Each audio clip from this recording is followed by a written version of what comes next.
Hey guys, Robert WB4RPL call sign there, RPL Transport Solutions, and we are on our way to Savannah, Georgia right now to pick up a F450 tow truck that we're going to be taking out to Houston, and then a UTV that's in Albany, Georgia, a motorcycle that's in New Orleans, and then we're picking up a 68 Cutlass, a 82 928 Porsche, an E-Z-GO golf cart, and a 2005 Triumph TR6 in Jackson, Mississippi, and we're going to be headed back to Atlanta with all that stuff. So what I wanted to talk about today was ta-da, the new Loadmax, and there's not much on these trailers.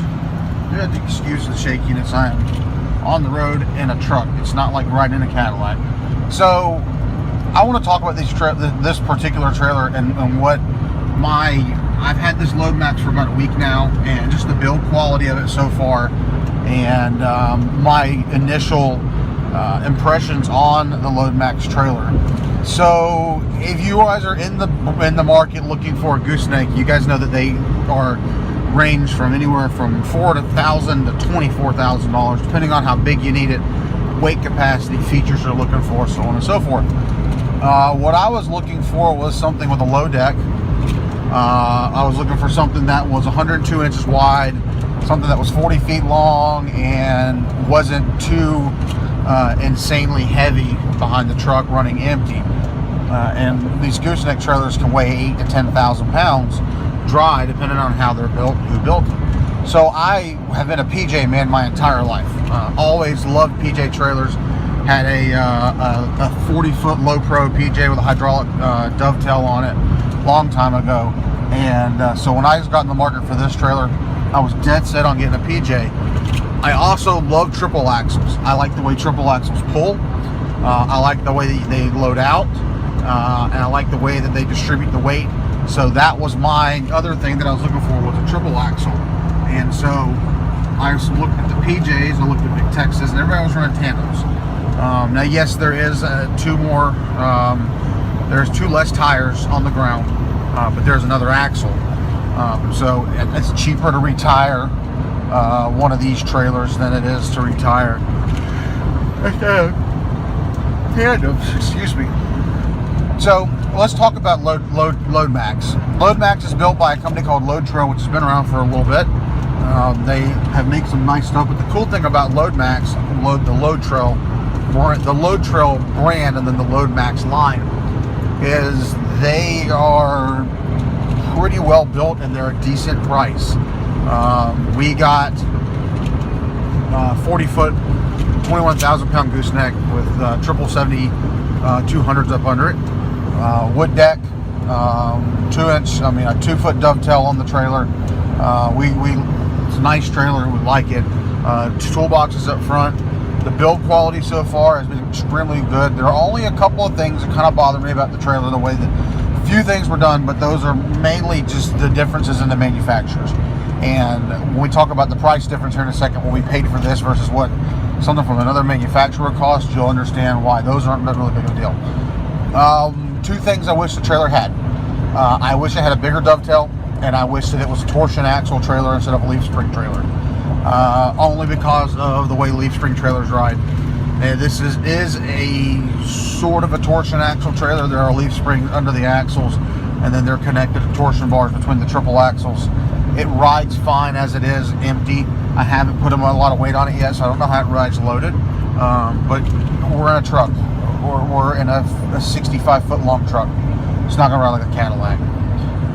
Everything on the trailer, the paint job was great. Picked it up from Alpha Specialties in Mississippi, and Pearl, Mississippi there. Got a great deal on the trailer. I was looking at a PJ low profile that was going to cost about $12,500. I was also looking at a Big Tex 25 GN spread axle that was going to cost about $11,500 to $12,500, depending on how I option it out. And the Loadmax came in at $7,500. I think it was $7,550. By the time we paid the taxes and everything, we were out the door at like $8,200 or $8,100. That's not bad for a brand new 21,000 pound 40-foot gooseneck that is, you know, built just like a PJ. This trailer it's amazing. The trailers, they skirt it, so you're looking at nice looking low profile trailer. You got a 29-inch deck height, which is extremely nice. Drive over fenders, which I love the drive over fenders. They are awesome for loading dualies on. And you've also got the wood floor, the wings on the side at 102 inches, make it a full 102-inch deck. I mean, there's not much more you can ask for on a trailer like what we've got here. My only complaint is the ramp system. The dovetail is worthless.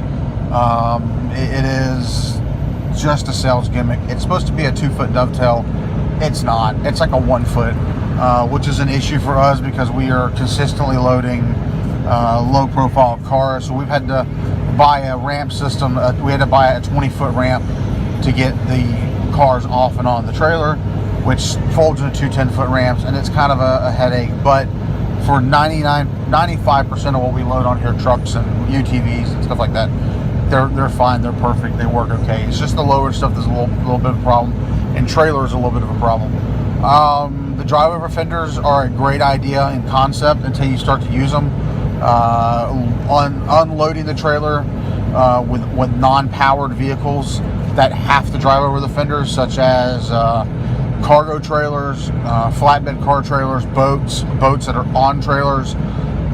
They are somewhat of a pain to get on and off the trailer. So if you're looking at these car trailers and you're like, wow, I can buy one of these stripped down for $69.95, which you can. They don't come with rub rails, they don't come with torsions, they don't come with the electrical prep package, they don't come with the ramp system in them, they don't come with radials.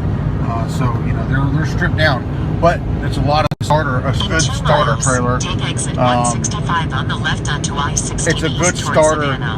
Shut up, Siri. It's a good starter trailer for somebody who's wanting to get in the business and want to spend $15,000 on a trailer, or somebody like me who needs something that they don't want to spend that much, even though they know the value of those trailers, they just don't want to buy that. So they're good starter trailers. That's my only complaint, is the ramp system, getting things off and on the trailer. And then on the dovetail itself, where the wood starts to angle, the steel piece across the trailer is not welded; it is riveted on to the metal, which is an issue. But it is something that can be fixed and welded later.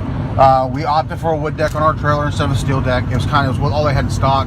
Steel decks get hot. We put a wood deck on our trailer. We have a winch on our trailer, 9,500-pound winch, so we bolted through the wood. We braced it on the underside with some steel plates. So all in all, good trailer. We're going to do a walk-around video of it in a few, once I get it loaded out.